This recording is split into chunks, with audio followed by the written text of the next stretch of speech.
नवनवीन व्हिडिओ पाहण्यासाठी व आमच्या सोबत राहण्यासाठी चॅनलला सबस्क्राईब करायला विसरू नका। तर बघा काय शासनाने झालेलं आहे महाराष्ट्र विनियोजन अधिनियम 2026 सन 2026 सत्तेचे अनुदान वितरण।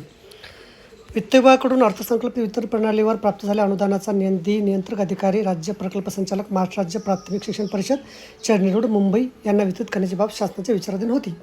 सन 2026-27 आर्थिक वर्षातील शालेय शिक्षण व क्रीडा विभागासाठी अर्थसंकल्पित झालेला व वित्त विभागाकडून बीम्स प्रणालीवर प्राप्त झालेला निधी पुढील प्रमाणे नियंत्रक अधिकाऱ्यांच्या अधीनस्थ ठेवण्यासाठी मान्यता देण्यात येत आहे।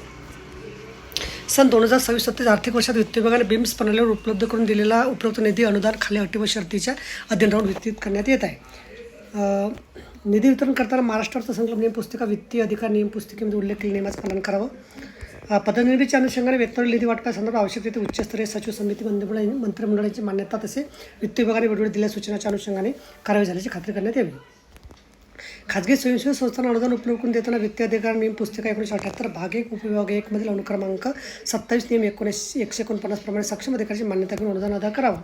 ज्या तरतुदी वितरणासाठी प्रशासकीय मान्यता आदेशाची आवश्यकता आहे अशा तरतुदी वितरित करताना भाग 1 उपविभाग 3 अनुक्रमांक 4 नियम 27(2) अन्वये प्रदान केलेल्या अधिकाराप्रमाणे सक्षम प्राधिकाऱ्याच्या मान्यतेने आदेश निर्गमित झाल्यानंतर अनुदान वितरित करावं।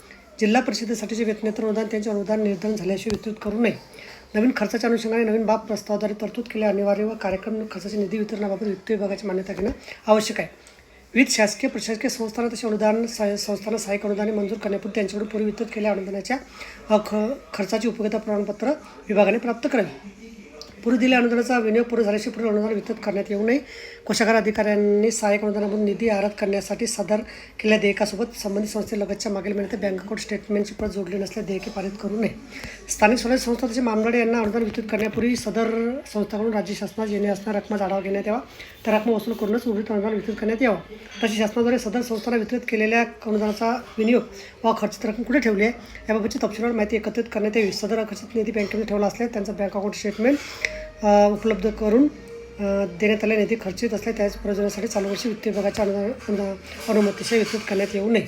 तर बघा अशा प्रकारे अत्यंत महत्त्वाची माहिती आपल्या समजली असेल। व्हिडिओ सुद्धा आवडशी लाईक करा, शेअर करायला विसरू नका। धन्यवाद।